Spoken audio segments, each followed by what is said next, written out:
global happenings today. We communicate, we analyze global news.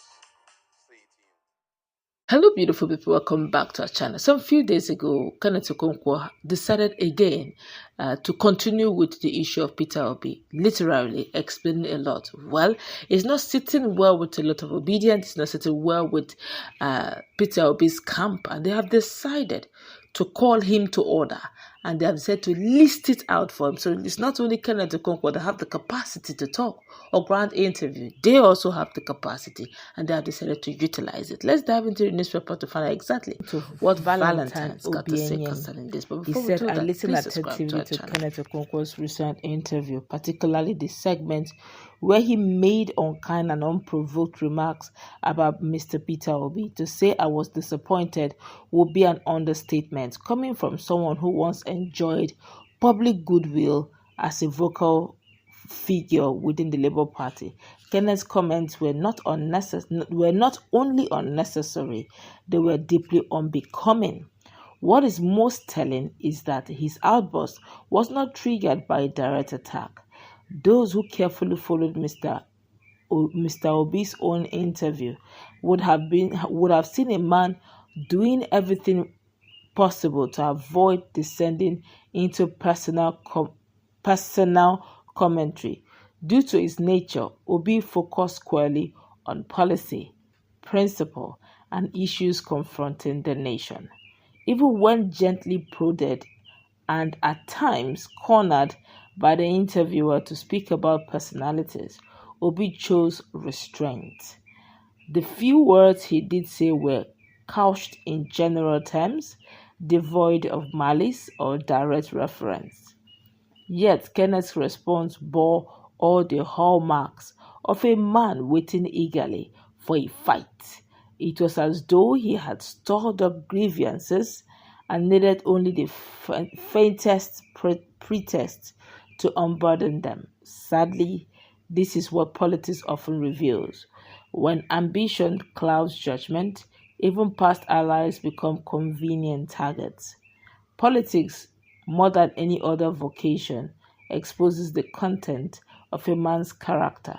It strips away pretense and tests the core of his convictions.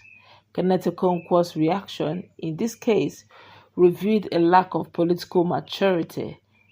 He revealed a lack of political maturity and emotional discipline. His words did not reflect the poise expected of someone of his age and stature.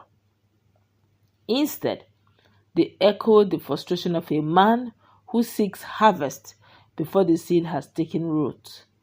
The truth is this: many of the challenges the Labour Party currently faces stem from the influx of opportunist individuals who leveraged Peter Obi's towering integrity and national appeal to ride into power, only to abandon the party once their goals were achieved. These are men who took their oaths of office under the Labour banner, only to defect with barely concealed haste, motivated by personal calculations rather than any coherent political ideology. This is more than betrayal, it is a moral failure. In any political structure built on vision and sacrifice, one would expect loyalty, or at least, the very least, a sense of gratitude. Peter Obi, through sheer force of credibility and purpose, transformed the political fortunes of many. He built momentum where none existed.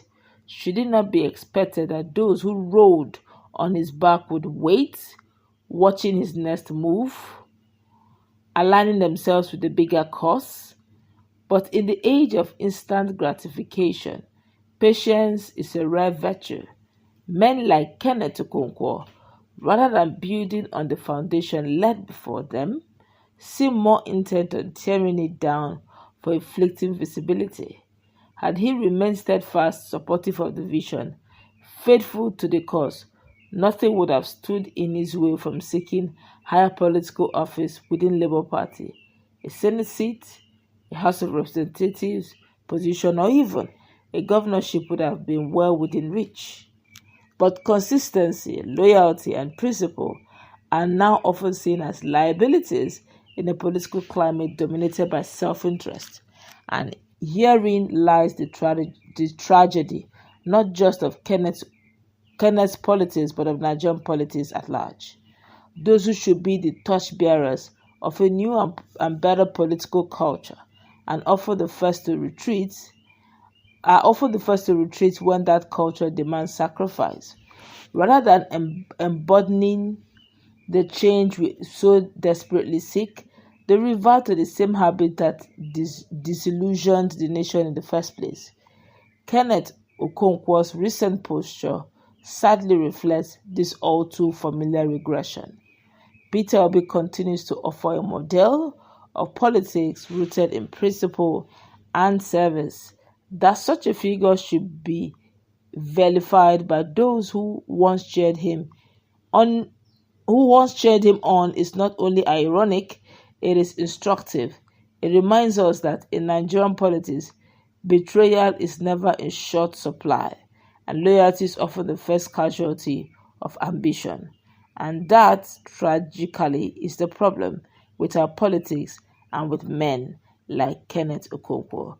These were the words of one of the strong allies of Peter Obi and Labour Party as a whole. That's Valentine Obianyem. And one would expect, sincerely speaking, for a while now, I've been noticing that Kenneth Okonkwo has really been coming against Peter Obi. And I've listened to almost all of his interviews in recent times. And I discovered something very unique. It looks as if he has one thing to do: tear down the towering stature, visibility stature of Peter Obi politically, and build another in the same vein. But what he has failed to remember, or he forgot, is the fact that Peter Obi has an antecedent.